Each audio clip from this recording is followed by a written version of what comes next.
আসসালামু আলাইকুম, সবাই কেমন আছেন? Welcome back to another travel blog. দেখেই বুঝতে পারছেন থাউজেন্ড আইল্যান্ড নিয়ে আজকের ব্লগটি। গেল সামারে অন্টারিও ট্রিপে গিয়েছিলাম। পরপর 3টি ব্লগ নিয়ে আসব সেই ট্রিপের উপরে। যদিও যেদিন আমাদের ট্রিপের ফার্স্ট ডে ছিল সেদিন থেকেই আমার ফ্লু শুরু হয়ে গিয়েছিল। The trip wasn't that amazing, but তারপরও একটু একটু করে ভিডিও করার চেষ্টা করেছি আপনাদের জন্য।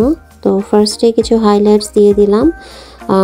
অন্টারিও ট্রিপের ফার্স্ট দিনে আমরা টরন্টোতে যাই, যদিও মাত্র 1-1.5 ঘন্টা ছিলাম টরন্টো ডাউনটাউনে। তারপর আমরা সেখান থেকে ডিরেক্টলি চলে যাই থাউজেন্ড আইল্যান্ডে। তো এই তো আমরা সকাল সকাল আমাদের ফ্লাইট ছিল, আমরা এয়ার ক্যানাডাতে করে টরন্টোতে যাই। টরন্টো এয়ারপোর্টে ল্যান্ড করার পর যে আমরা এয়ারপোর্টের ওখানেই রেন্টের কার অফিস থেকে এই গাড়িটা রেন্ট করে নিই যে কদিন ছিলাম তার জন্যে।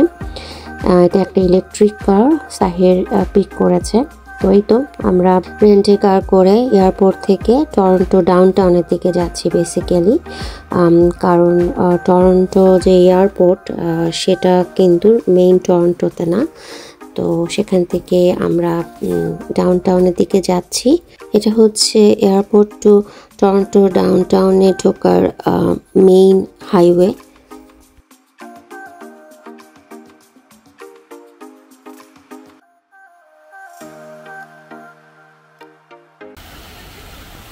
এটা হচ্ছে ডাউনটাউনের মেইন কোর, সিটি হলের পাশেই।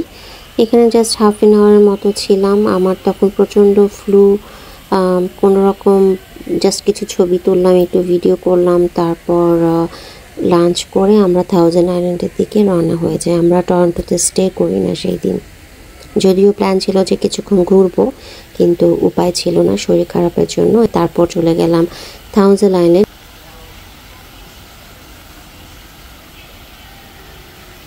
আমরা চলে আসছি গ্যানকে। গ্যানক হচ্ছে এই থাউজেন্ড আইল্যান্ডটা যেই সিটিটাতে, সেখানে ছোট্ট একটা শহর। এটা মেইন গেট, এটা সিটিতে বা টাউনতে ঢুকার মুখেই এই গেটটা পড়ে। আর আমাদের হোটেল হচ্ছে এটা রামাদা, একদম গেটের ফার্স্ট হোটেলটাই হচ্ছে এই রামাদা। Nice location. আর এখানে প্রত্যেকটা হোটেল রুম এক একটা কটেজের মতো। এই যে ব্যাপারটা খুব ভালো লেগেছে আমার, ইন্টারেস্টিং। এখানে নাইস একটা ফিশ স্কাল্পচার আছে। আর এখান থেকে 8-9 মিনিটস ড্রাইভ করলেই থাউজেন্ড আইল্যান্ড, যেখান থেকে আমাদের ক্রুজটা ছাড়বে। এটা হচ্ছে ক্রুজ। এই ক্রুজে করে আমরা থাউজেন্ড আইল্যান্ড 5 আওয়ার্সে ক্রুজে যাব। 5 আওয়ার্স ক্রুজটা হচ্ছে আমাদের একটা আইল্যান্ডে নামাবে, ক্যাসেল আছে, ক্যাসেল ট্যুর আছে। এটাই হচ্ছে হাইয়েস্ট আওয়ার্স। এছাড়াও 3 আওয়ার্স আছে, 1 আওয়ার আছে।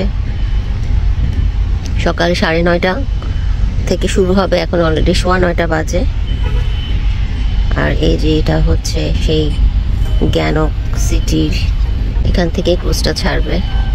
এখান থেকে টিকিট কাটা যায়, আবার অনলাইনে কাটা যায়। আমরা অনলাইনেই কেটেছি। এটা একটা ক্যাফে, আসলে কারো বাড়ি এটা ক্যাফে করে দিয়েছে।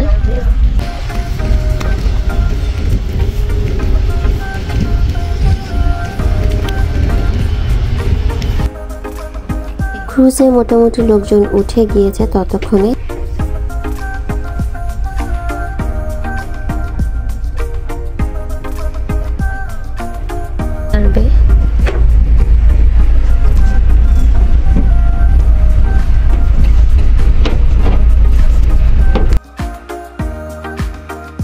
যখন এই থাউজেন্ড আইল্যান্ড ট্রিপে যাই তখন সেপ্টেম্বর মাঝামাঝি, end of the season basically October পর্যন্ত থাকে।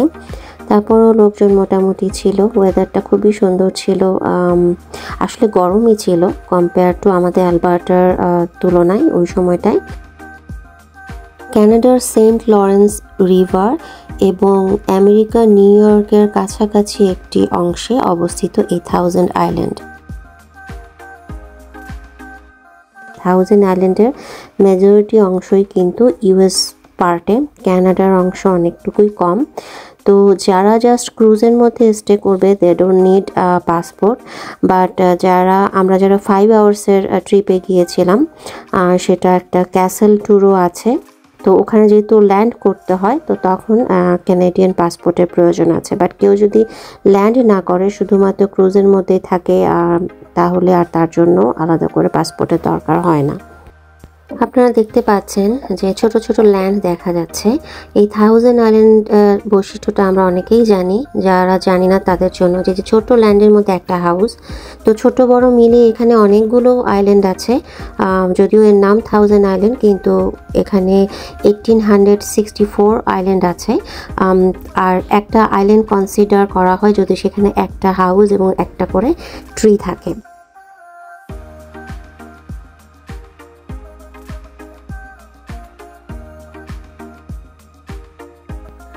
আমরা ইউএস পার্টে অলরেডি চলে গিয়েছি। ভিডিও শুরুতেই বলেছিলাম ক্যানাডিয়ান পার্ট অনেক কম কম্পেয়ার টু ইউএস পার্ট 1000 আইল্যান্ডে।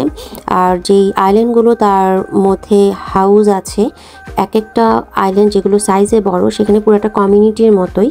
তো ওগুলো সবগুলোই হচ্ছে ইউএসের অংশে। এই যে এক একটা আইল্যান্ডে এক একটা হাউস, এগুলো মোস্টলি রিক্রিয়েশনাল হাউস বা ভ্যাকেশন হোম।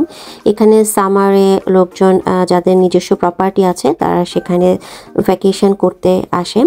আর যে ক্যাসেলের কথা বলছিলাম, ক্যাসেল ট্রিপ, সেটা দেখা যাচ্ছে ক্যাসেলটা আমরা আস্তে আস্তে ক্যাসেলের কাছাকাছি চলে যাচ্ছি। তো এই ক্যাসেল ট্রিপ নিয়ে আমি নেক্সট ব্লগে আসবো, তা নাহলে ভিডিও অনেক বড় হয়ে যাবে। তো এই ক্যাসেলের স্টোরি এবং ক্যাসেলের ইন্টেরিয়র সব কিছুই থাকবে নেক্সট ব্লগে। আর এই ক্রুজের মেইন অ্যাট্রাকশন আমি বলবো ক্যাসেল ট্যুরটাই। তো যারা যাবেন এই 1000 আইল্যান্ড ট্রিপে, আমি রিকমেন্ড করব পাসপোর্ট নিয়ে যাবেন, এবং এই ট্রিপটা আপনারা, ক্যাসেল ট্রিপটা আপনারা মিস করবেন না।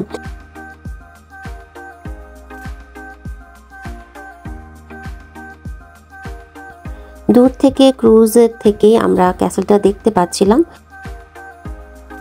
এই ক্যাসেলটাই হচ্ছে পুরো একটা আইল্যান্ড জুড়ে।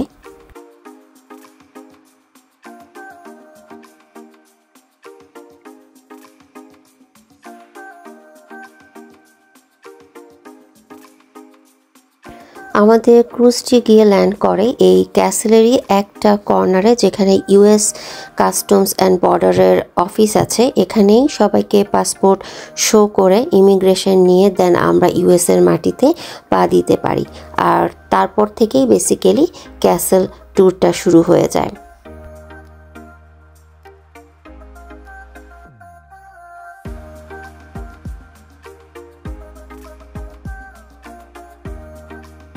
আজকের ব্লগটি এখানেই শেষ করছি। নেক্সট ব্লগে যেটা বললাম চলে আসবো এই ক্যাসেল ট্যুর নিয়ে। খুব ভালো লাগবে হোপফুলি। ক্যাসেলের হিস্ট্রি এবং ইন্টেরিয়র আপনারা এনজয় করবেন। তো stay tuned, see you in next blog. Till then সবাই ভালো থাকবেন। আল্লাহ হাফেজ।